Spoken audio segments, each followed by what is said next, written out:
Okay, clear है।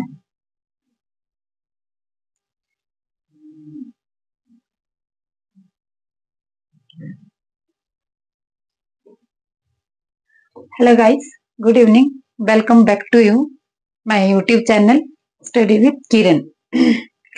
As you know, in this series we are discussing about the change the active and passive voice, and this is the lecture number 16 of English grammar series। तो आज start करते हैं हम voice का next type, और next type में हम पढ़ेंगे प्रेपोजिशनल वॉइस। टाइम को जरा भी वेस्ट ना करते हुए आगे चलते हैं, और आज आपको बताती हूँ प्रेपोजिशनल वॉइस के बारे में। आज की जो क्लास है ये लास्ट चैप्टर होने वाला है चेंज द एक्टिव पैसिव का। इसमें थोड़े से तो हम जो कुछ हमारे टाइप्स वगैरह बचे हैं उनके बारे में पढ़ेंगे, और लास्ट में थोड़ी एक्सरसाइज करवाऊंगी, और कुछ एक दो चार एग्जांपल आपको होमवर्क के रूप में भी दे दिए जाएंगे। ठीक है, तो आपकी स्टडी शायद अच्छी चल रही होगी, और कंटिन्यू आप करते रहिए। आगे जो एग्जाम आने वाले हैं, ताकि उनमें आपको प्रिपरेशन की जरूरत ना पड़े। जब एग्जाम कोई निकल जाता है तो उस टाइम ओनली रिवीजन चाहिए। और मैं आपको बोल रही हूँ कि जितना भी आपने आज तक पढ़ा है, जब आपका कोई भी एग्जाम निकल जाता है, जब उसका 2-1 महीने रहते हैं रिटन के लिए, तो उस टाइम से आप फिर जो नोट्स बनाने वगैरह वो छोड़ दीजिए, और आपको स्टार्ट करना है रिवीजन। जितना मर्जी रिवीजन हो सकता है उतना रिवीजन कीजिए, रिवाइज मोर एंड मोर। ठीक है, फिर आपकी जो स्टडी है, जो वहां पे क्वेश्चंस आते हैं उसमें कंफ्यूजन नहीं होती। कभी कभार क्या होता है कि जब हम एग्जाम देने जाते हैं तो वहां पे कंफ्यूज हो जाते हैं। क्यों? अब दो ऑप्शन इतने क्लोज डाले होते हैं ना, जिसमें ये लगता है यार ये भी पढ़ा था, ये भी पढ़ा था। वो किस वजह से होता है? जब हमारा रिवीजन प्रॉपर नहीं होता है। तो आपको ध्यान रखना है कि आज तक आपने जितना भी पढ़ा है, जब आपको कॉम्पिटिटिव एग्जाम, कोई भी रिटन टेस्ट आपका सामने आता है, नजदीक आता है, तो उसके कम से कम 1 महीना तो आप मान के चलोगी 101% बिल्कुल परफेक्शन के साथ आपको रिवीजन करना है। ठीक है, तो अभी तो आप नोट्स बना सकते हैं, क्योंकि किसी भी एग्जाम की डेट नहीं आई है। अभी आप नोट्स बनाइए और उन नोट्स को भी रिवाइज करते रहिए। लास्ट में जब आपका एग्जाम आना है तो उस टाइम रिवीजन के लिए थोड़ा वक्त निकाल देना। ठीक है, चलो आज हम आगे बढ़ते हैं और बात करेंगे प्रेपोजिशनल वॉइस की। मैंने फिक्स प्रेपोजिशन तो आपको करवा दी है, ये उससे थोड़ा सा हटके है, ज्यादा नहीं है, बट पढ़ाना ये भी अर्जेंट हो जाता है, क्योंकि यहाँ से भी एग्जाम्स में क्वेश्चंस आए हुए हैं। ठीक है, फिक्स प्रेपोजिशन का तो आपको मोस्ट एंड मोस्टली ध्यान रखना है कि वहां से क्वेश्चन आपके बहुत ज्यादा पुटअप होते हैं। उसको एमसीक्यू फॉर्म में भी पूछ सकते हैं, उसको कॉमन एरर के वे पे भी पूछ सकते हैं। तो स्टार्ट करते हैं आज का प्रेपोजिशनल वॉइस का। देखो, प्रेपोजिशनल वॉइस बोलो या इनको फ्रेजल वर्ब भी बोलते हैं, कि जब आपकी वर्ब के साथ कोई प्रेपोजिशन जुड़ जाती है तो उसका मीनिंग ही चेंज हो जाता है। तो इस प्रकार से ये वाली प्रेपोजिशन भी होती है। जब प्रेपोजिशनल वॉइस आते हैं तो उनको किस तरह से चेंज किया जाता है, चेंज करने की बात बाद में रहती है। हमें एक्टिव वॉइस का पता होना चाहिए कि एक्टिव वॉइस में इनका रोल क्या रहता है। तो आपके पास सब्जेक्ट दिया होगा, यहाँ पे वर्ब की फॉर्म दी होगी, कोई सी भी दे सकते हैं, सेकंड फर्स्ट, वो टेंस के अकॉर्डिंग आपको दे सकते हैं। क्लियर है? वर्ब के बाद आपकी शॉर्ट फॉर्म लिख देती हूँ मैं, प्रेपो रहनी है, प्रेपोजिशन रहनी है, प्लस इसके बाद आपके पास ऑब्जेक्ट आएगा। ऑब्जेक्ट हो सकता है एक हो एंड मोर देन वन हो, 2 भी हो सकते हैं, 1 भी हो सकता है। उसको किस तरह सॉल्व करना है, स्टार्टिंग से लेकर यहाँ तक पढ़ते आ रहे हैं कंटिन्यू। ठीक है, तो पैसिव वॉइस की हम बात करेंगे कि जब पैसिव वॉइस में इसको कन्वर्ट करेंगे, ऑब्जेक्ट आपका सब्जेक्ट बन जाएगा। यहाँ इसके बाद प्लस आपको पता है कि हेल्पिंग वर्ब आ जाती है, कोई ना कोई अपनी मर्जी से नहीं आती है, वो टेंस के अकॉर्डिंग आती है जो आपको पढ़ाया है। इसके बाद वर्ब की थर्ड फॉर्म प्लस यहाँ पे जो प्रेपो है बेटा साथ रहेगी, इसकी प्रेपो इसके साथ रहेगी। अगर ऑब्जेक्ट ऐसा है, अगर सब्जेक्ट आपके पास ऐसा है जो ऑब्जेक्ट बनता है, तो उसको आपने बाय प्रेपोजिशन के साथ प्लस यहाँ पे जो इधर का सब्जेक्ट है उसको ऑब्जेक्ट कर देना है। और अगर आपके पास यहाँ पे सब्जेक्ट ऐसा है जिन्हें हम ऑब्जेक्ट के रूप में नहीं दिखाते हैं, पढ़ा चुकी हूँ आपको, ठीक है, तो उसमें आपको फिर ये जो दोनों की दोनों चीजें हैं वो नहीं आएगी।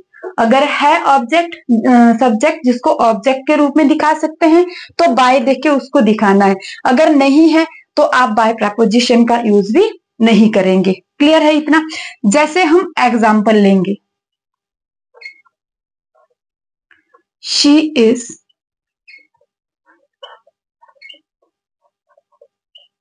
looking after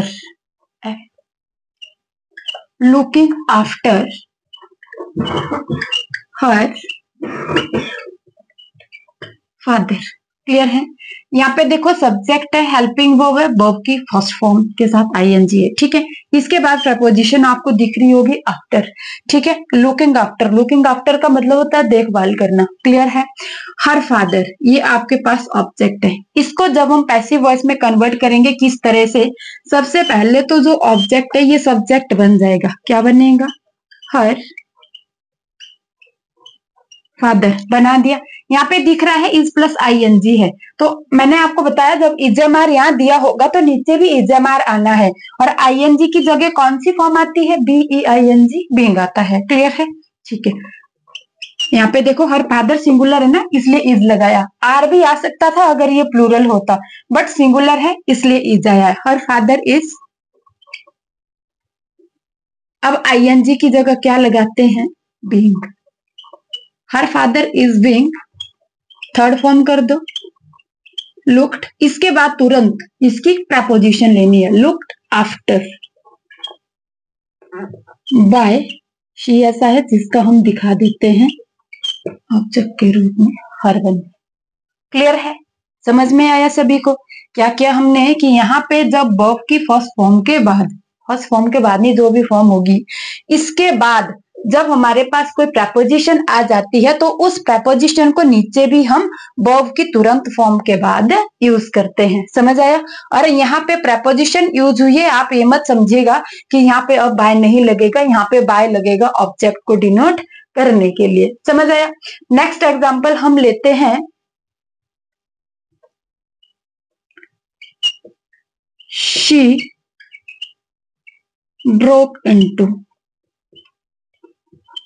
she broke into the stick in small pieces।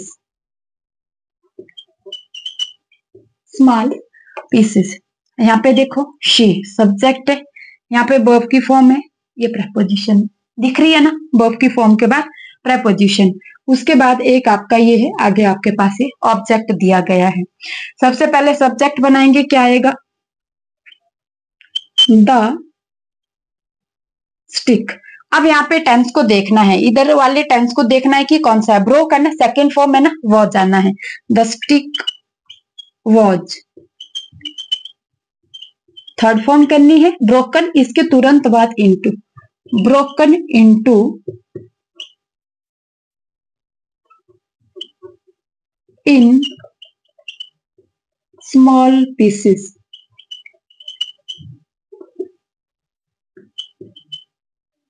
Small pieces यहीं पे कर देते हैं, बाय शी का क्या हो जाएगा? हर हो जाएगा। इस तरह से प्रपोजिशनल वॉइस को आपने चेंज करना है। कब?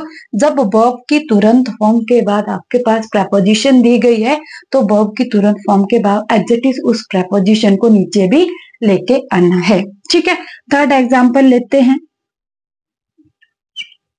द जज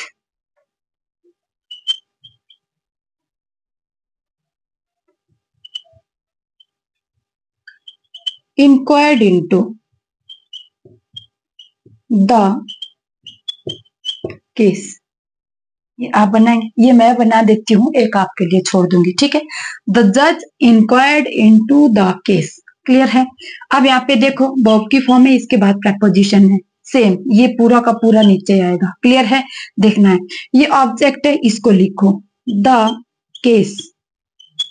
यहाँ पे दिख रहा है ना वर्ब की सेकंड फॉर्म है, बताया है कि किस तरह सेकंड और थर्ड फॉर्म में आप डिफरेंस दिखाते हैं। प्रीवियस की जो वीडियोज है उनको अगर आपने पूरा देखा है तो नहीं, मैंने आपको बोला था कि अगर यहाँ पे आपके पास हैज, हैव, हैड, दिया गया है उसके बाद ईडी वाली फॉर्म है तो वो वर्ब की थर्ड फॉर्म है। अगर यहाँ पे कुछ भी नहीं दिया गया है, कोई हेल्पिंग वर्ब नहीं दी गई है और डायरेक्ट यहाँ पे ईडी वाली फॉर्म दी गई है, मतलब वो कौन सी है, पास्ट फॉर्म। ठीक है, वर्ब की सेकंड फॉर्म है, तो ध्यान रखना है। द केस यहाँ पे सेकंड फॉर्म है तो ये पास्ट इंडेफिनिट है। पास्ट इंडेफिनिट है, किसकी हेल्पिंग वर्ब लेगा, पास्ट कंटिन्यूअस की लेगा। क्लियर है। द केस वॉज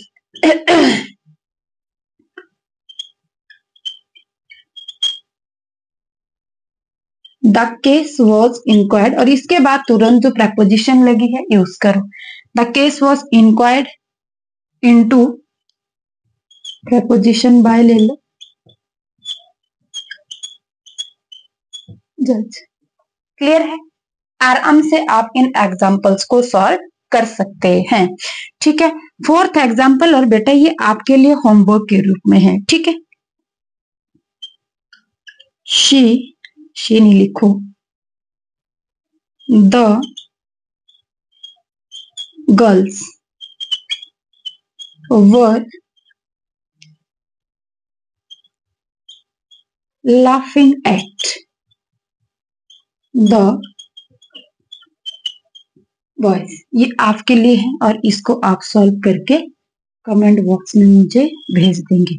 ये रहने हैं आपके प्रपोजिशनल वॉइस। कि प्रपोजिशनल वॉइस को हम किस तरह से चेंज करते हैं आपको ध्यान रखना है। ठीक है बेटा। कहीं पे लुकिंग फॉर का मतलब ढूंढना होता है, सर्चिंग फॉर का मतलब भी। तो ये आपको ध्यान रखना है कि जब वर्ब की फॉर्म के तुरंत बाद प्रपोजिशन आती है तो वो अपने मीनिंग से हट जाती है, दूसरा मीनिंग वो रिप्रेजेंट करती है। और जब उसको पैसिव वॉइस में लेके आते हैं तो वो साथ ही रहती है। बस फर्क इतना है कि अगर यहाँ पे आईएनजी वाली फॉर्म दी गई है तो नीचे आके वर्ब की फॉर्म थर्ड हो जानी है। क्लियर है इतना सभी को। अगर किसी को कोई प्रॉब्लम आती है कहीं पे भी तो कमेंट बॉक्स में कमेंट कर देना है।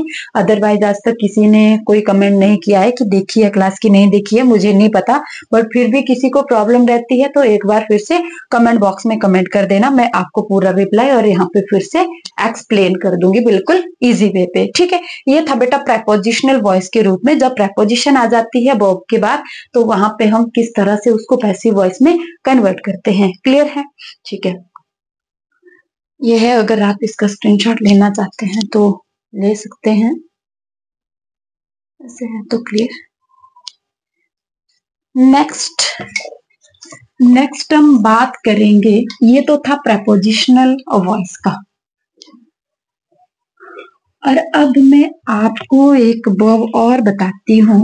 आपके काम भी आ जाएगी, वर्ब के रूप में भी काम आ जाएगी और यहाँ पे तो आएगी ही।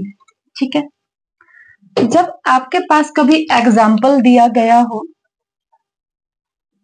कैसे, सब्जेक्ट प्लस, यहाँ पे हेल्पिंग वर्ब मेन वर्ब है कि नहीं है हमें कुछ नहीं लेना, subject plus verb plus object plus verb, और वर्ब की कौन सी फॉर्म होगी, इधर फर्स्ट होगी। ये भी आपको ध्यान रखना है कि वर्ब की फर्स्ट फॉर्म होगी। तो आपको यहाँ पे देखो जरा, इधर सब्जेक्ट है, यहाँ पे वर्ब है, ये ऑब्जेक्ट है।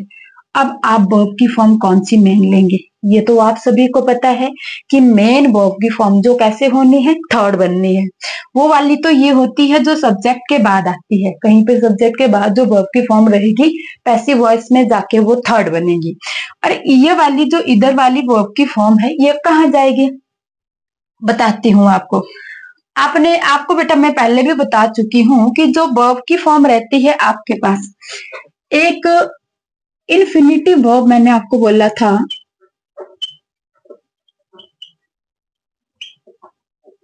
Infinitive verb. और इन्फिनिटिव वर्ब में ये भी बताया था कि कौन सी रहती है, इसकी पहचान क्या होती है, किस प्रकार से होती है। तो ध्यान रखना है, जो इन्फिनिटिव वर्ब होती है वो तो मैंने बताया था कि 2+V1, 2 प्लस वर्ब की फर्स्ट फॉर्म, इसको कौन सा टाइप बोलते हैं, इन्फिनिटिव फॉर्म ऑफ वर्ब।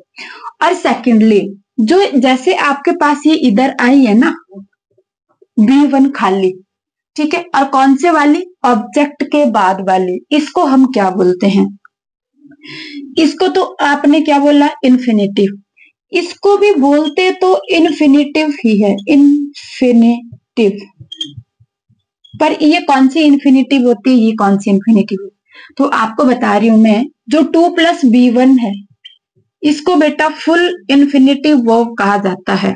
और जो खाली वर्ब की फर्स्ट फॉर्म होती है और कहाँ होती है, ऑब्जेक्ट के बाद होती है, इसको हम बेयर इन्फिनिटिव कहते हैं। क्या कहते हैं, बेयर इन्फिनिटिव। किसको, जो ऑब्जेक्ट के बाद वर्ब की फर्स्ट फॉर्म अगर आती है तो उसको हम क्या बोलेंगे, बेयर इन्फिनिटिव बोलते हैं। आपको ध्यान रखना है। अब क्या होती है इन्फिनिटिव, क्या होती है, क्या होती है बेयर इन्फिनिटिव, इसकी बात करते हैं। ठीक है, जैसे हमने यहाँ पे ये बताया आपको एक्टिव वॉइस में कि सब्जेक्ट होगा, वर्ब होगा, ऑब्जेक्ट होगा और V1। इसका एक एग्जांपल क्यों ना ले ले, शी मेड मी लाफ। ध्यान से सुनना बेटा, यहाँ पे मोस्ट इंपोर्टेंट है ये आपके एग्जाम के पॉइंट ऑफ व्यू से।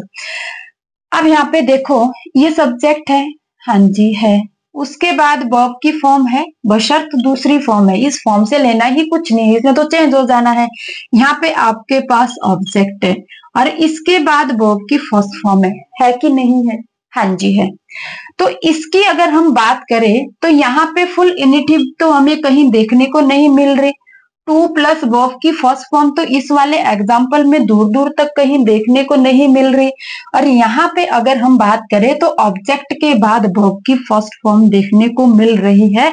तो ऑब्जेक्ट के बाद वर्ब की जो फर्स्ट फॉर्म आती है इसको क्या बोलते हैं बेटा, इसको बेयर इन्फिनिटिव बोलते हैं। क्या बोलते हैं, बेयर इन्फिनिटिव। ठीक है, ये तो समझ गए मैम हम कि इसको बेयर इन्फिनिटिव कहा जाता है।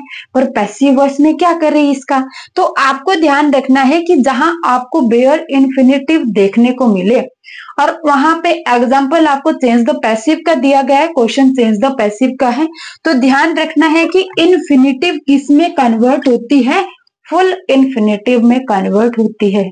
अच्छा, मतलब 2 प्लस B1 बन जाएगी ये, हाँ जी, ये 2 प्लस B1 बन जाएगी। तो किस तरह से हम इसको बनाएंगे, सबसे पहले तो वही फॉर्मेट रखना है जो हम चेंज वाला रखते हैं। ठीक है, इसका सब्जेक्ट बन जाएगा आई। मेड वर्ब की सेकंड फॉर्म है, मतलब पास्ट इंडेफिनिट टेंस है। पास्ट इंडेफिनिट टेंस है तो वर्ब या वर्ब में से एक चीज आनी है, सब्जेक्ट आई है तो वो जाना है। ठीक है, आई वॉज मेड, इसकी सेकंड और third, make made made second और थर्ड फॉर्म इसकी सेम होती है। ठीक है, आई वॉज मेड। अब क्या करना है, इसको रखना है पहले, मेड टू लाफ बाय लिखो। ये तो आपको पता ही है कि यहाँ सब्जेक्ट का ऑब्जेक्ट बनता है, पता सिर्फ इतना नहीं था, समझ में आया। ये बेयर इन्फिनिटिव थी, जब ये पैसिव वॉइस में चली गई क्या ये फुल इन्फिनिटिव बनी, हाँ जी बन गई ना। तो आपको ध्यान रखना है कि इस तरह से हम बेयर इन्फिनिटिव को फुल इन्फिनिटिव में कन्वर्ट करते हैं। क्लियर है, ठीक है। नेक्स्ट एग्जांपल लेते हैं हम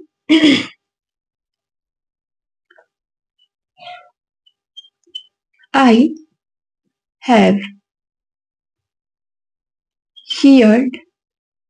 have heard her sing a song। अब इसमें भी आपको दिख रहा होगा, आई सब्जेक्ट है, ये हेल्पिंग वर्ब है, ये आपके पास वर्ब की थर्ड फॉर्म, हियर की थर्ड फॉर्म है HEAR, उसकी हियर थर्ड फॉर्म है। ये आपके पास ऑब्जेक्ट है बेटा, हाँ जी ऑब्जेक्ट है। इसके बाद ये दिख रही है वर्ब की फर्स्ट फॉर्म, तो इसको क्या बोलते हैं, पेयर इन्फिनिटिव बोलते हैं। अगर आपको ये आए ना, इसको अंडरलाइन किया हुआ कि इसका नाम क्या है, याद रखना इसको बेयर इन्फिनिटिव कहा जाता है। अगर इसको पैसिव वॉइस में कन्वर्ट करना है तो पैसिव वॉइस में कन्वर्ट करने के लिए इसको किस में कन्वर्ट करते हैं, फुल इन्फिनिटिव में। और फुल इन्फिनिटिव क्या होती है, 2 प्लस B1। तो करें इसको चेंज, आप पहले खुद से चेंज करके देखो, उसके बाद मेरा, ठीक है, स्टॉप कर दो वीडियो को और फिर खुद से चेंज करके देखो, उसके बाद देखो कि आंसर में क्या आया है। ठीक है, हर का क्या बनेगा, शी बनेगा। शी हो गया, हैव है ना बेटा, यहाँ पे हियर्ड है, हैव प्लस हियर्ड मतलब प्रेजेंट परफेक्ट टेंस है, प्रेजेंट परफेक्ट टेंस है, प्रेजेंट परफेक्ट कंटिन्यूअस से भी ले लेगा। क्लियर है ना इतना, ठीक है। अब शी है, यहाँ पे हैव इसलिए था क्योंकि आई को प्लूरल माना जाता है, इसलिए इसके साथ हैव यूज किया था। शी है तो शी के साथ हैव तो हम यूज नहीं कर सकते, इसके साथ तो हैज यूज करना पड़ेगा, तो कर लिया। शी हैज और हैज के बाद बीन का यूज भी करना पड़ेगा। नीचे से हेल्पिंग वर्ब ऊपर जाती है ना, तो ध्यान रखना है। She has been heard, she has been heard. अब यहाँ पे बेयर इन्फिनेटिव को फुल में कन्वर्ट करना है। She has been heard to Singh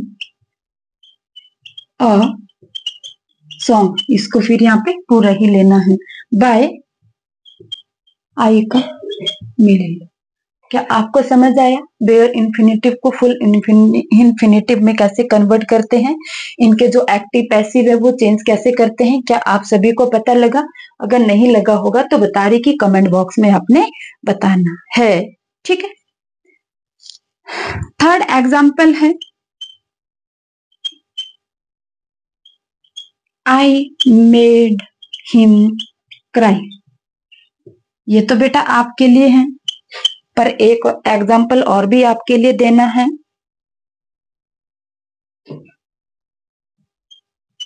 She learns me come home। Clear है? ये सारे आपके लिए जो मैं अब डाल रही हूं।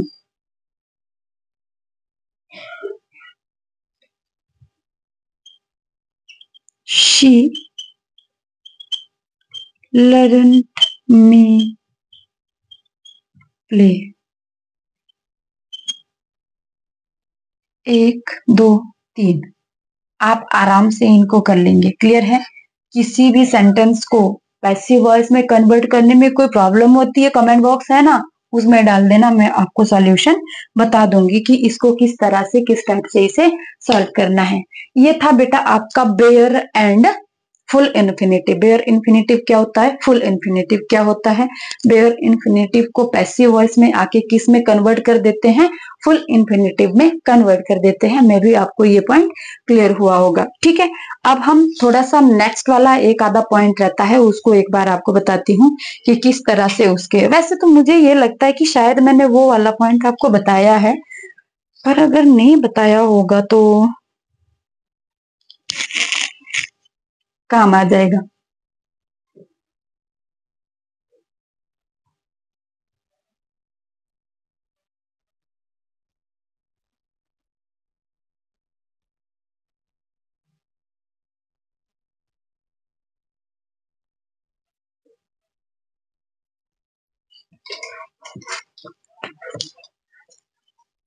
नेक्स्ट टाइप की हम बात करें, अगर मैंने बताया होगा तो वेल एंड गुड, इसको थोड़ा सा स्किप करते जाना, आगे खत्म नहीं होगी क्लास। इसमें एक्सरसाइज है, इसको ये नहीं सोचना कि इसमें मैंने एक्सरसाइज डालनी है पूरी, कि किस तरह से हम इनको आज तक जो हमने किया है उसकी पूरे की एक्सरसाइज रहनी है, ठीक है। आपको बताया था जब सब्जेक्ट प्लस बी वाली आपके पास कोई फॉर्म रहती है, जब सब्जेक्ट होगा बी वाली, मतलब हेल्पिंग वर्ब जिसको बोलते हैं, हेल्पिंग वर्ब आपके पास रहेगी। इसके बाद plus to plus be one, इसको इन्फिनिटिव बोलते हैं ना, इन्फिनिटिव रहती है। और इसके बाद ऑब्जेक्ट, तो इनको पैसिव वॉइस में, बी का तो सभी को पता है ना बेटा, ये एक्टिव वॉइस है आपका।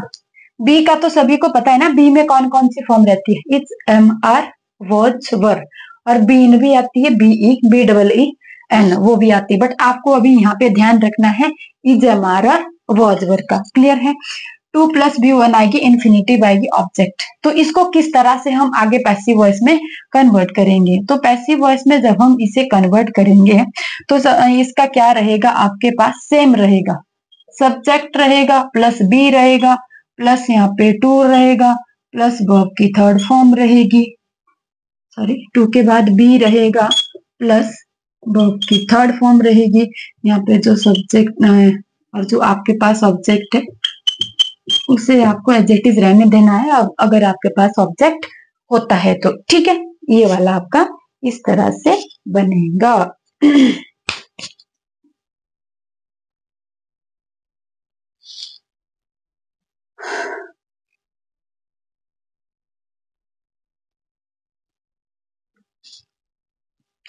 एक एग्जाम्पल लेते हैं इसका कि किस तरह इसे चेंज करते हैं। ये प्लस प्लस वाला थोड़ा कंफ्यूजिंग होता है, जब एग्जाम्पल ले लेंगे उसके बाद देखेंगे कि सही है कि गलत है। ठीक है, हम लिखेंगे I am to write a book. Clear है।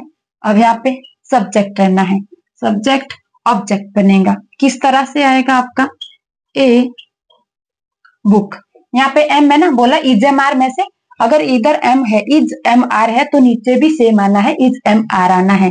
हम यहाँ पे इज एम आर के बाद बीइंग का यूज करते थे। कब करते थे? जब यहाँ पे वर्ब की फर्स्ट फॉर्म के साथ आईएनजी वाली फॉर्म होती थी। यहाँ पे आईएनजी वाली फॉर्म नहीं है, तो यहाँ पे नीचे बीइंग का यूज भी नहीं करेंगे। क्या आएगा? A book is. अब इसका लिखना है, क्या आएगा? To be. वर्ब की थर्ड फॉर्म कर दो, यहाँ पे सेकंड लिखी हमने, याद रखना बेटा थर्ड आनी है। टू बी रिटन बाय, आई का क्या हो जाएगा? मी। इतना सा करना है आपको बस, बाकी पूरा का पूरा ये सेम रहना है, जो पीछे से हम पढ़ते आ रहे वही। बस इसका थोड़ा सा ध्यान रखना है कि जब आपके पास सब्जेक्ट हो और बी वाली फॉर्म हो, उसके बाद 2+B1 हो, तो किस तरह से उसके पैसिव वॉइस को चेंज करना है। ठीक है, ध्यान रखना है। नेक्स्ट एग्जाम्पल लेंगे, शी इज।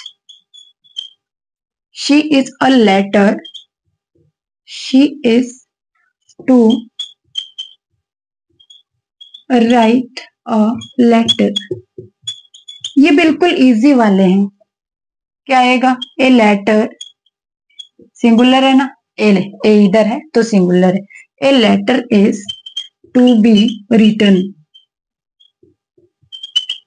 बाय, शी का क्या हो जाता है? हर। ये आप आराम से कर लेंगे, इतना टफ ये नहीं है।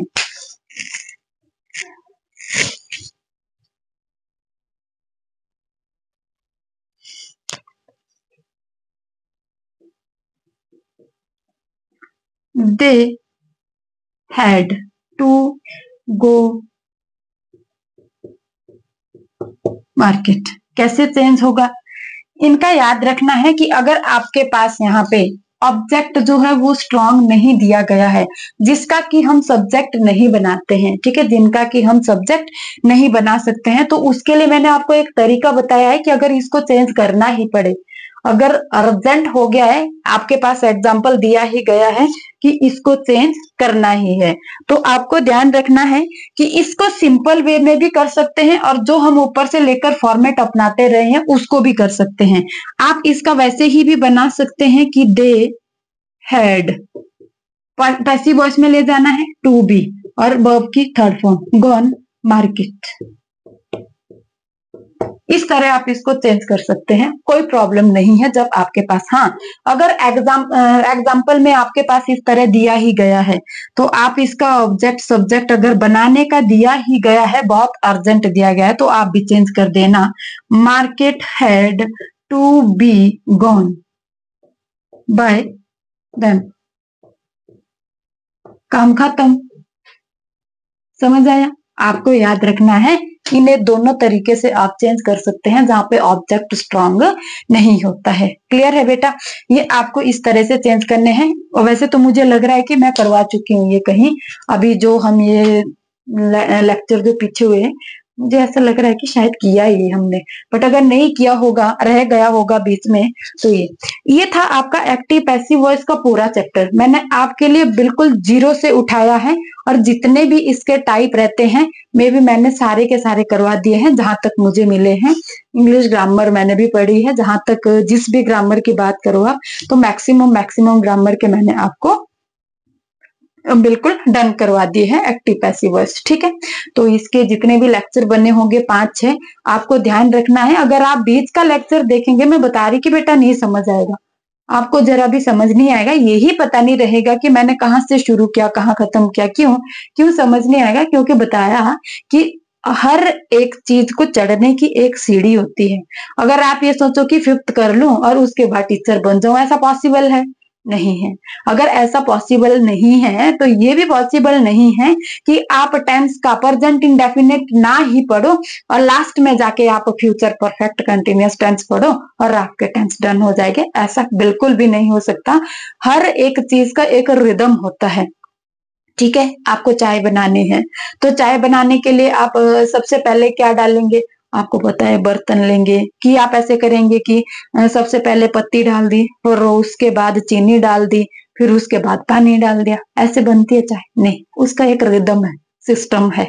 समझ में आपको? तो इसका भी वैसे ही एक सिस्टम होता है कि सबसे पहले इजी वे को लिया जाता है, उसके बाद second step, third step, fourth type, fifth type, sixth type, जितने भी टाइप हो वो सारे करने चाहिए। और आपको इजी भी तभी लगेगा जब आप इस तरह से सीढ़ियां चढ़ते जाएंगे। अदरवाइज मैंने बोला आपको नहीं समझ आएगा। पैसिव वॉइस में मैंने वॉस का यूज क्यों किया?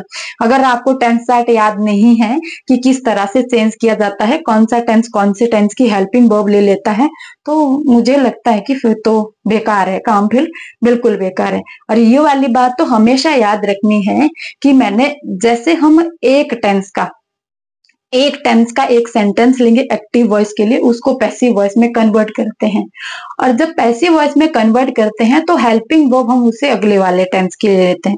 जैसे प्रेजेंट इंडेफिनिट टेंस की बात करें, वर्ब की फर्स्ट फॉर्म के साथ एस आता है, जब उसको पैसिव वॉइस में कन्वर्ट करना है तो प्रेजेंट कंटिन्यूअस का इजेमार ले लेते हैं। अगर हम इजेमार ले लेते हैं तो पैसिव वॉइस वो बन गया, इजेमार प्लस वर्ब की थर्ड फॉर्म होगी। इसका मतलब ये नहीं कि जो आपका पैसिव वॉइस है वो प्रेजेंट कंटिन्यूअस टेंस का बन गया। नो नो नो, वो किसका रहा? फिर भी प्रेजेंट इंडेफिनिट टेंस का रहा। आपको याद रखना है कि जिस टेंस से आपका पैसिव वॉइस बना है वो टेंस वो सेंटेंस उसी टेंस का रहता है। ठीक है, जैसे पास्ट इंडेफिनिट का आप बना देंगे helping verb past continuous tense की यूज कर देंगे, तो वो पास्ट कंटिन्यूअस टेंस का नहीं है बेटा। किसका है? वो आपका पास्ट इंडेफिनिट टेंस का है। आप पास्ट कंटिन्यूअस टेंस का चेंज कर देते हैं, बीइंग लगा लेंगे, तो बीइंग से वो किसका बन जाएगा? पास्ट परफेक्ट का बन जाएगा। नहीं, किसका रहा? फिर भी वो पास्ट कंटिन्यूअस टेंस का ही रहता है। ये एग्जाम में बहुत बारी पूछा गया है। एक सेंटेंस दे देते हैं पैसिव वॉइस का और पूछेंगे कि ये वाला कौन से टेंस का है। बाकी ज्यादा तो नहीं, पर कभी कभार बीन वाला पूछ लेते हैं। ठीक है, जैसे हमने अभी पीछे किया था, बीन वाला पूछ देते जिसमें हम बीन लगाते जब चेंज कर देते हैं। ठीक है, जैसे हम लिखेंगे ना, यहाँ पे एक एग्जांपल दे देती हूँ मैं आपको।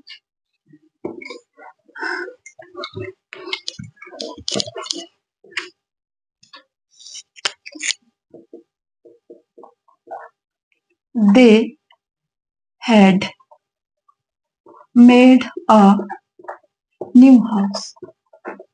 फॉर एग्जाम्पल ये रहा हमारे पास, इसको हम चेंज करते हैं पैसिव वॉइस में।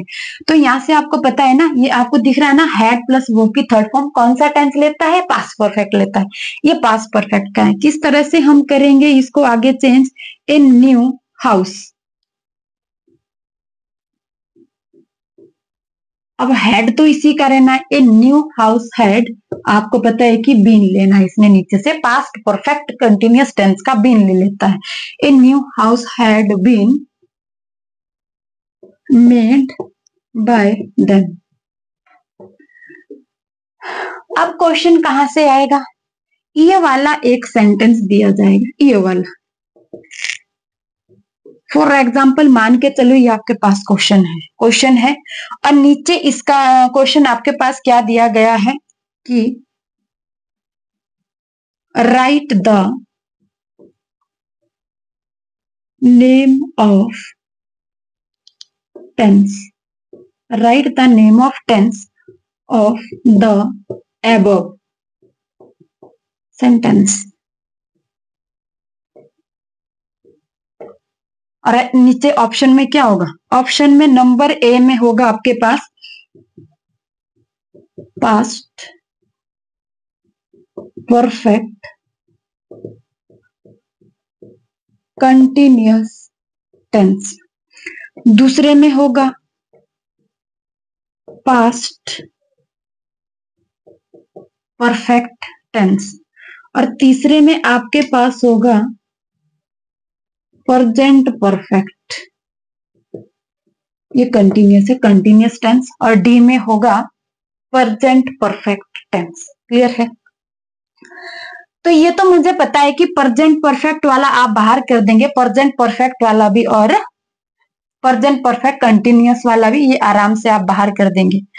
अब यहाँ पे मेरा 110% मैं बता सकती हूँ कि टिक आप इसको मारेंगे पास्ट परफेक्ट कंटिन्यूस टेंस को। क्यों?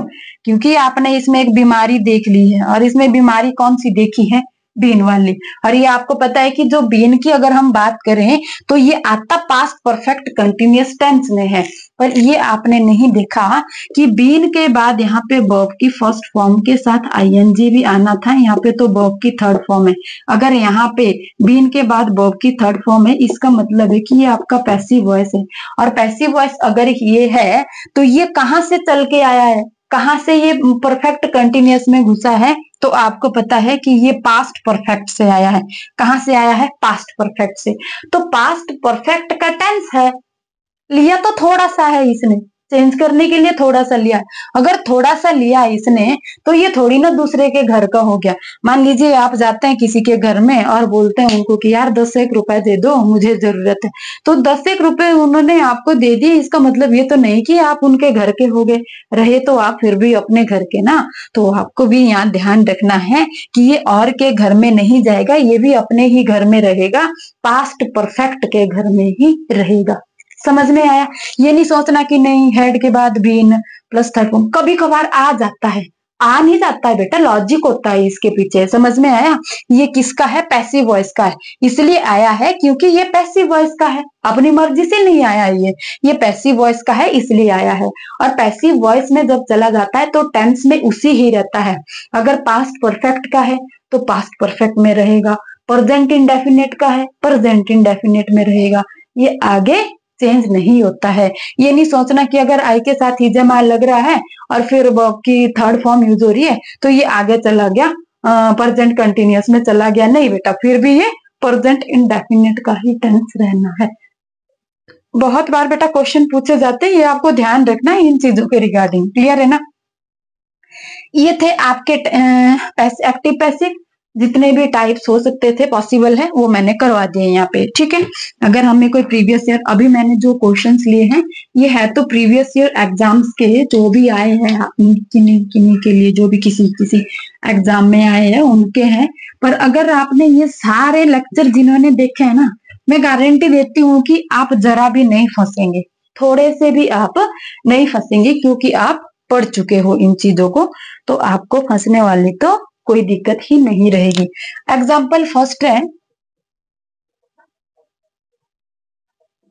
पीपल है बेटा, पीईओ है, बड़ा हो गया।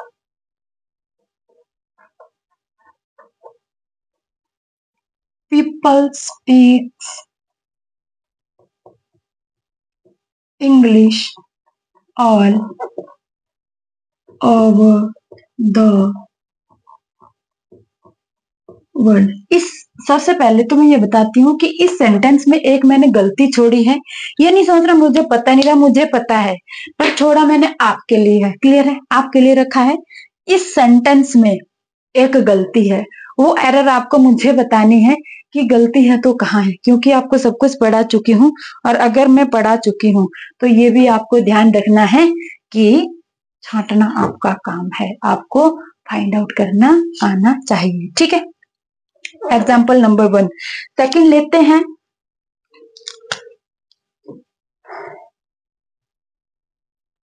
The team will announce the winner tomorrow. Third example, अब ये मैं इसलिए दे रही हूं ताकि आप वीडियो को पॉज करें और पहले सॉल्व करने की कोशिश करें। ठीक है? आप मेरा वेट ना करें कि मैं इनको सॉल्व करूं। मेरा वेट आपको तभी करना जब आपने चेंज करने होंगे कि सही हुआ है कि गलत हुआ है। थर्ड एग्जाम्पल हम लेंगे,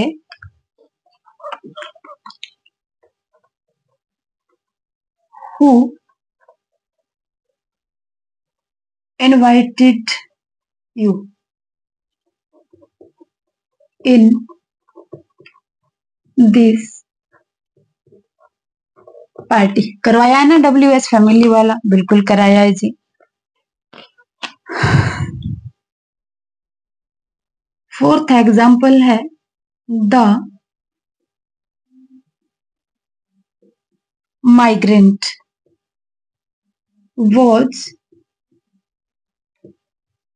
bidden to leave the country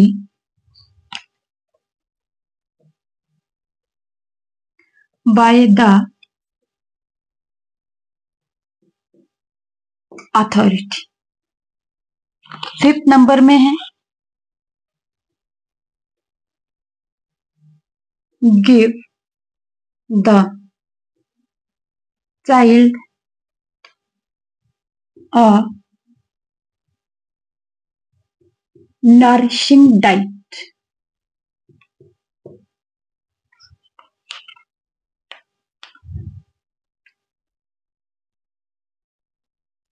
sixth है द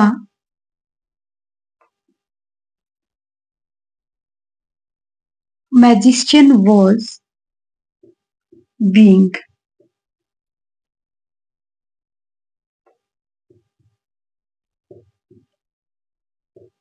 laughed at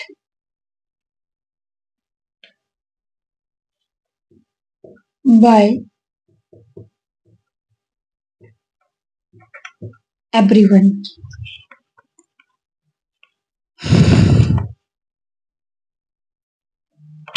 सेवंथ, इसको जो सेवंथ वाला है ना, मोस्ट एंड मोस्ट इंपोर्टेंट है, ध्यान रखें।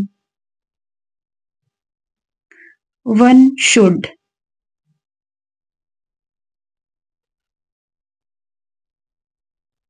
कीप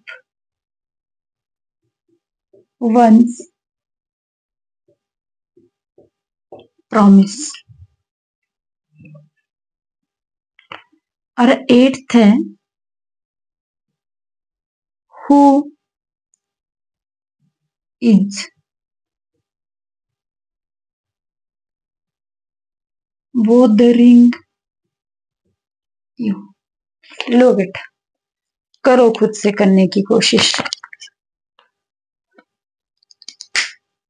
और ये गारंटेड है कि जिस बच्चे ने सारे के सारे लेक्चर्स देखे हैं वो इसमें फंसेगा तो 1% भी नहीं।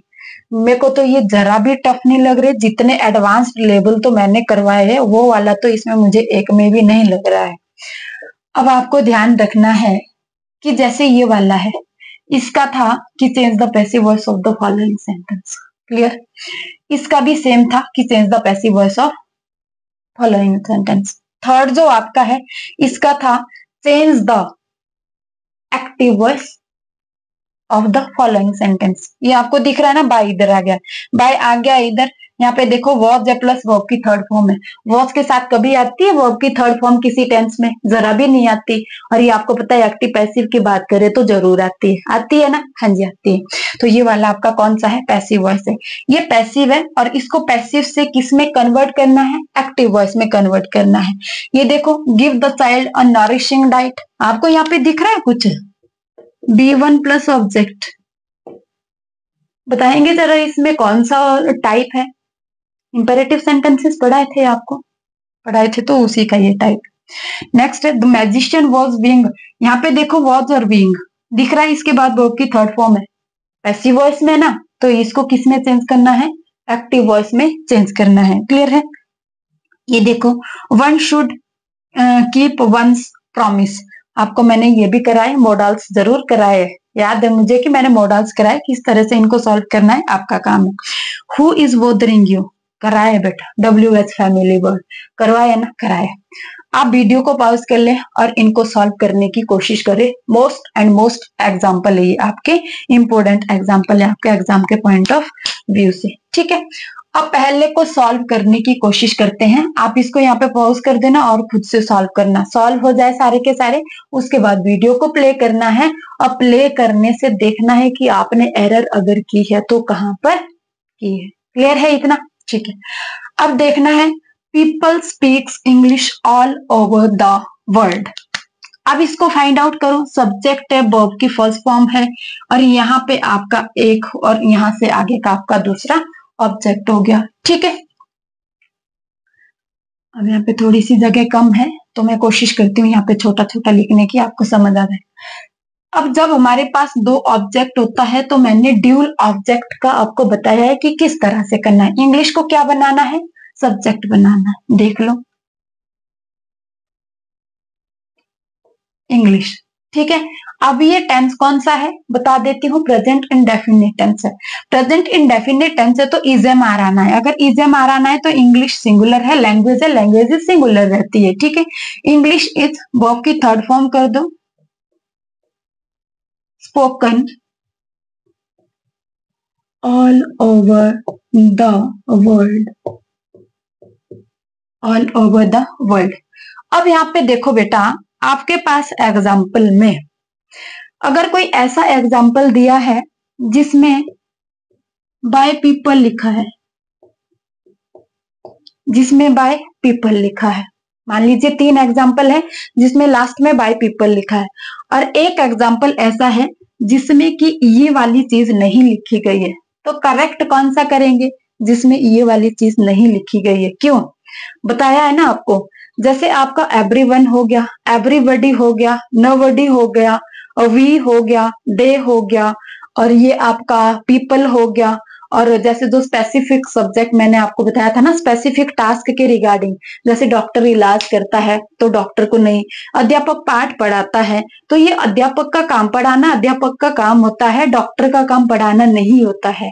डॉक्टर का काम ट्रीटमेंट करना होता है। ट्रीटमेंट करने की बारी आए, अगर डॉक्टर सब्जेक्ट में है तो ऑब्जेक्ट में नहीं दिखाते।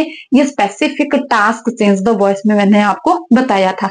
ये कुछ ऐसे वर्ड रहते हैं जिनको हम ऑब्जेक्ट देके नहीं दिखाते हैं। तो अगर आपके पास एग्जाम में ऐसा एग्जाम्पल दिया गया है जिसमें ये नहीं दिखाया गया है, तो सबसे पहली प्रायोरिटी आप उसको देंगे। पर ये नहीं करना कि यहाँ से प्रायोरिटी दे दी और पीछे से सेंटेंस देखा ही नहीं कि अगर प्रेजेंट इंडेफिनिट का है तो आगे इजेमार लेना है, और यहाँ पे हैज हैव दिया है और ये बाय पीपल दिया है और उसमें टिक मार दो। ऐसा तो नहीं करना है बेटा। सबसे पहले सेंटेंस को देखना है, टेंस कौन सा है, आगे किस इसमें जाना है, हेल्पिंग वर्ब वगैरह सारा ऑब्जेक्ट पे रखना है आपने। कि अगर ऑब्जेक्ट आपका यहाँ पे नहीं दिया गया किसी एग्जाम्पल में तो वो करेक्ट हो जाएगा, अगर अगली फॉर्मेशन उसकी बिल्कुल सही है।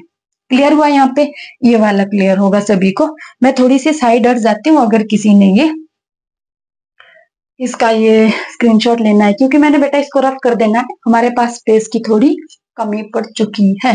ठीक है, तो आप सभी ने इसका स्क्रीनशॉट ले लिया होगा। मैंने यहाँ पे दूसरा एक्सप्लेन करना है। सेकंड आपके पास क्या है, सेकंड है the team will announce the winner tomorrow. Bill आया है, किस में जाएगा, आगे बी ले लेगा, किसका, फ्यूचर कंटिन्यूअस का, जो हम विल भी शैल भी लेते हैं उसका ले लेगा। तो सबसे पहले इसको उठाओ, क्या आएगा, the winner, the winner will be, third form कर दो, announce tomorrow by the team. आप यहां से ऐसे भी कर सकते हैं, announced by the team tomorrow. आप ऐसे भी कर सकते हैं, ऐसे भी कर सकते हैं, जिस टाइप से भी आप करना चाहो बिल्कुल करेक्ट होगा। फिर आपके पास जिस तरह से एग्जाम पे दिया होगा वो करना है आपने। ठीक है, ये था आपका सेकंड एग्जाम्पल। थर्ड की हम बात करते हैं, ये आपने लिख लिया होगा,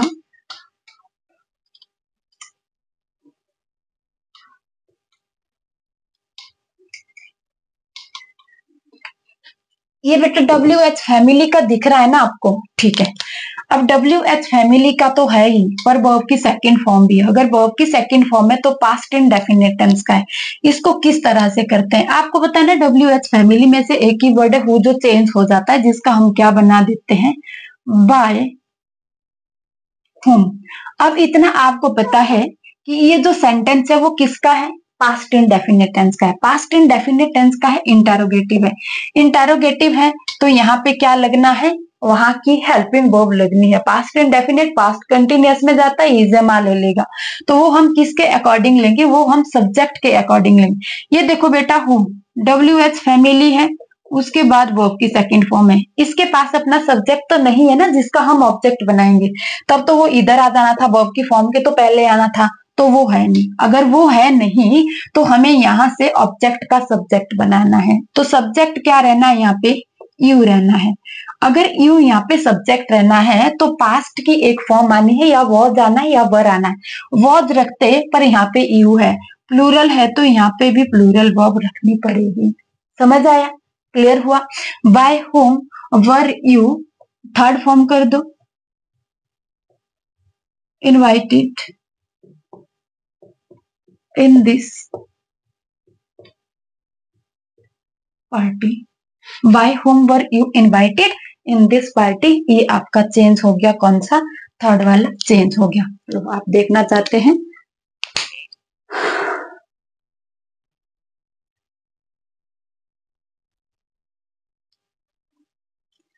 अब नेक्स्ट वाले की हम बात करेंगे। इसको तो मैं, ओहो मिट सा गया, मिट सा, वॉज है, बीडन है, वॉज बीडन, ये क्या था, to leave the country by the authority. चलो ये वाला एग्जांपल मान के चलते हैं, ये माइग्रेंट है, माइग्रेंट, ठीक है।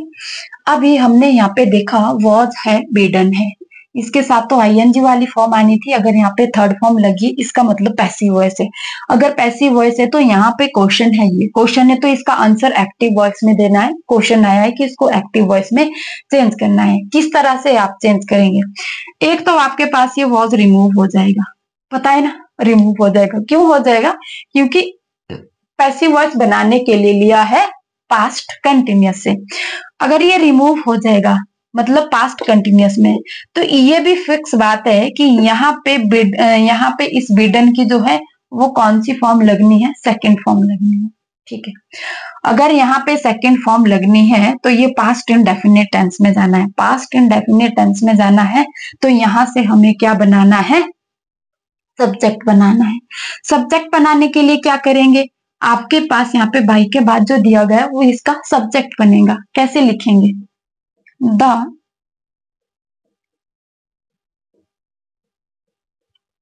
अथॉरिटी। अब अगर आपको इसकी third form, second form, first form आती है तब तो कोई प्रॉब्लम नहीं, अगर नहीं आती है फिर फंसे। बताया है 3 फॉर्म्स ऑफ लर्न करनी है, मोस्ट इंपोर्टेंट याद रखना है बेटा। बेट, बेट, बीडन, ये इसके 3 फॉर्म्स ऑफ वर्ब होती है, bid, bed, Beadon. Second form आपको मिल गई, सेकंड फॉर्म क्या गया, अथॉरिटी, बेड। अब क्या आएगा, सब्जेक्ट आएगा, बेड द माइग्रेंट, यहां से कर दो to leave the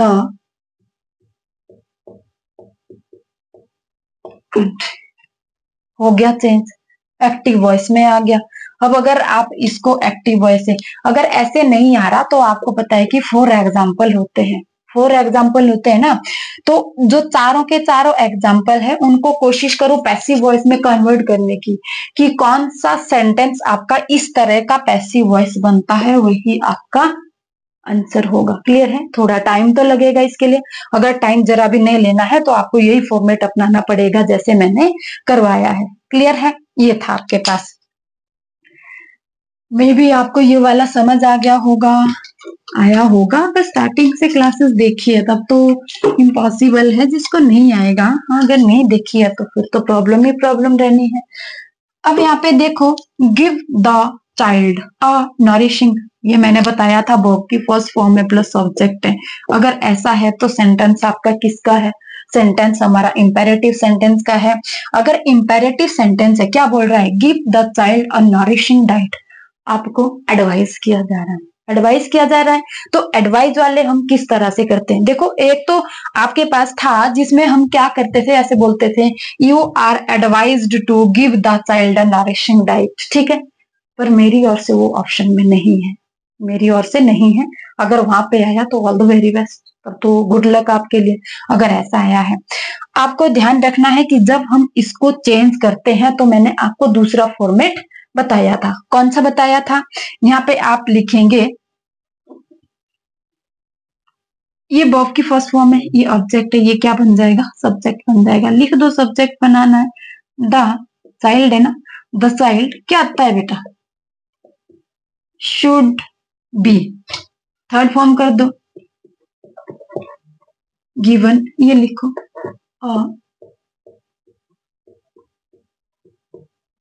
nourishing diet, change हो गया, निकल गया, आराम से चेंज हो गया, क्लियर है। इस तरह से आपने इन्हें चेंज करने हैं। ये था आपके पास 5th नंबर का। नेक्स्ट आपके पास है the magician was being laughed at by everyone. यहाँ पे देखो वॉज है, बीइंग है, फिर से बता दिया पैसिव वॉइस में है। अगर ये पैसिव वॉइस में है तो आपको क्या करना है, एक्टिव वॉइस में कन्वर्ट करना है। अगर एक्टिव वॉइस में कन्वर्ट करना है तो रिमूव क्या क्या होने वाला है, सबसे पहले बीइंग आपका रिमूव हो जाएगा। अगर बीइंग रिमूव्ड हो जाएगा तो हमें पता लग रहा है ना कि यहाँ पे वॉज है, तो इसके साथ पक्का आईएनजी वाली फॉर्म होगी, समझ में आया आपको, इसके साथ कौन सी फॉर्म होगी, आईएनजी वाली। बीइंग तो तब आया है ना जब ये कंटिन्यूअस से शिफ्ट हुआ है, क्लियर है। तो आपको ध्यान रखना है कि ये वाला किस में कन्वर्ट होना है, जब एक्टिव वॉइस में होगा तो बीइंग नहीं आएगा और वर्ब की थर्ड फॉर्म नहीं आएगी, इसके साथ आईएनजी आने वाला है। अब यहाँ पे देखो सब्जेक्ट क्या बनाना है, सब्जेक्ट तो है हमारे पास यहाँ पे, तो हम इसको कर देते हैं, कौन सा बेटा, 6 टाइप का है, कौन सा इसमें, लाल लिखते हैं जरा,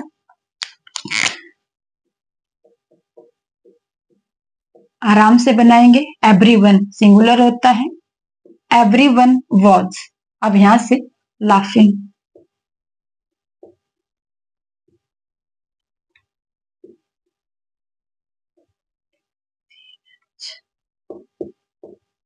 लाफिंग प्रपोजिशन है ना, इसके साथ एट, तो साथ ले जानी पड़ेगी ऊपर भी, everyone was laughing at the magician, लॉज, चेंज हो गया, कन्वर्ट हो गया एकदम, क्लियर हुआ, क्लियर है जी। अब नेक्स्ट है one should keep one's promise.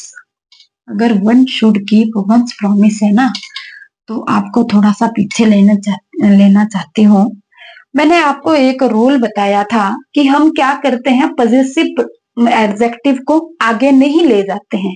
कौन सा पॉजेसिव, जैसे हम यहाँ पे बोलेंगे हर फादर, अगर आपसे डी पूछा जाए ना तो ये हर साथ नहीं जाता है, क्या आएगा, द फादर, समझ आया, ध्यान रखना इन चीजों को। तो यहाँ पे वही वाली बात है, बताया है मैंने आपको, जब मैं ये वाला टाइप पढ़ा रही थी बेटा, वहां पे मैंने बताया है क्या है, one should keep one's promise. अब अगर आपको पता हो थोड़ा सा प्रोनाउन के वर्ड का, तो प्रोनाउन होता है एक वन, इसका पॉजेसिव प्रोनाउन होता है वंस, और ऑब्जेक्टिव प्रोनाउन होता है वन। तो ये वाला कौन सा प्रोनाउन है, पॉजेसिव, बताया ना, पॉजेसिव प्रोनाउन साथ नहीं जाता है, मैं इंपोर्टेंट बता रही हूँ, इसको मोस्ट इंपोर्टेंट है, ऐसे याद नहीं रहता, रट्टा लगा लो, याद रखना है इसको, किसी भी हालत में इसे याद रखना है, एग्जाम में बहुत भारी पूछा जाता है। ये आपका सब्जेक्टिव केस ऑफ प्रोनाउन है, ये पॉजेसिव केस ऑफ प्रोनाउन है, ये ऑब्जेक्टिव केस ऑफ प्रोनाउन है। वंस सेल्फ रहता है और उसको रिफ्लेक्सिव केस ऑफ प्रोनाउन कहा जाता है। तो ध्यान रखना है कि जो पॉजेसिव केस ऑफ प्रोनाउन है वो साथ नहीं जाता है, और ये जो पॉजेसिव केस रहता है इसके बाद कहीं ना कहीं नाउन या प्रोनाउन साथ जुड़ा होता है, क्लियर है। तो जो इसके साथ नाउन या प्रोनाउन जुड़ा होता है बेटा, वो आगे चला जाता है, बट ये साथ नहीं जाता है जब इसको पैसिव वॉइस में कन्वर्ट करते हैं। तो यहाँ पे भी आपको देखना है, यहाँ पे देखो बेटा, ये देखो वन, ये जो वन है ना, ये दिख रहा है ना आपको, सब्जेक्टिव केस है, यहाँ पे मैंने लिखा था वन शुड कीप, ये देखो वंस और प्रॉमिस लगाए साथ में, नाउन है ना प्रॉमिस, ये साथ लगाए। तो आपको ध्यान रखना है कि पॉजेसिव केस ऑफ प्रोनाउन नहीं आता है, तो यहां से शुरू करते हैं इसको। वन शुड, अब ये आपका मोडाल्स वाला है, थोड़ा सा इसको ध्यान से देखना है। प्रॉमिस, शुड यहीं से लगेगा, शुड। इसके बाद क्या आता है मोडाल्स में, बी पढ़ाया है ना, प्रॉमिस शुड बी, वर्ब की थर्ड फॉर्म कर दो, केप्ट। अब आप बाई देके वन यहाँ पे नहीं दिखाएंगे, क्यों? क्योंकि बोला है वन, एवरीवन और नोबडी, एनीबडी, दे, पीपल, डॉक्टर और कौन सा था, टीचर। ठीक है, ये वाले आप इनको आगे देख के नहीं दिखाते हैं एज एन ऑब्जेक्ट। इसको याद रखना, ये इतना ही आएगा, प्रॉमिस शुड बी केप्ट। बताया है ना कि नहीं आते, ये इनको नहीं लेते हम आगे जाके, वन, एवरीवन और नोबडी, एनीबडी, इस तरह से हम इनको आगे जाके नहीं लेते। कहीं पे दिखा भी दिया तो कोई प्रॉब्लम नहीं, बट इसका जो एकदम एंड परफेक्ट होता है आपको पता होना चाहिए। अगर इसके बाद वन नहीं दिखाया गया, केप्ट बाय वन नहीं दिखाया गया, क्यों नहीं दिखाया गया? क्योंकि ये स्पेसिफिक सब्जेक्ट होते हैं और स्पेसिफिक सब्जेक्ट को आगे जाके हम नहीं दिखाते हैं। क्लियर है? तो ये यहाँ पे एंड हो जाता है। लास्ट आपके पास है हु इज बॉदरिंग यू, आपको कौन परेशान कर रहा है, हु है यहाँ पे।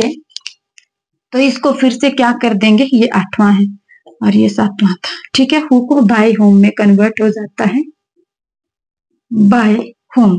अब हु इज बॉदरिंग, क्या यहाँ पे इसके बाद आपको कहीं पे सब्जेक्ट दिख रहा है? नहीं है, नहीं है तो इसके लिए ऑब्जेक्ट भी नहीं होगा।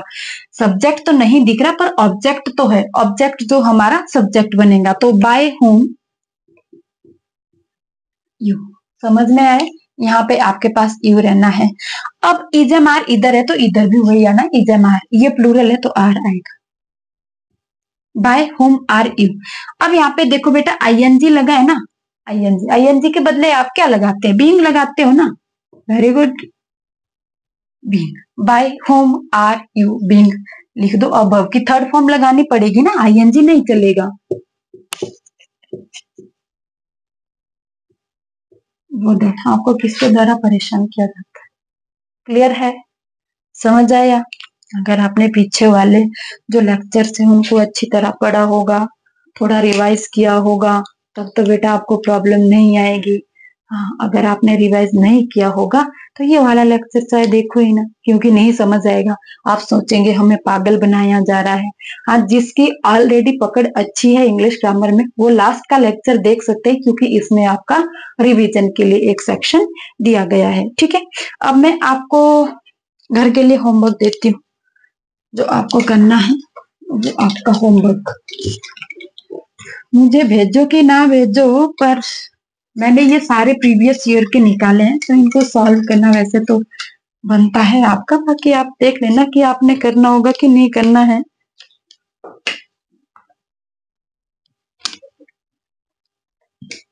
ये होमवर्क है आपका, डू यू ट्रस्ट में। सेकंड एग्जांपल है the sewage water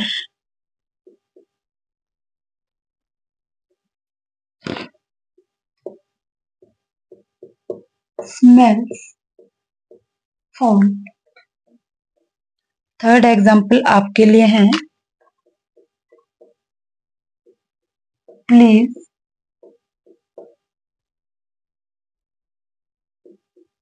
right the poem. और फोर्थ एग्जांपल आपके लिए है, इजी से है बिल्कुल, have you broken the glass, the bed feels soft. और सिक्स्थ एग्जांपल है दिस जग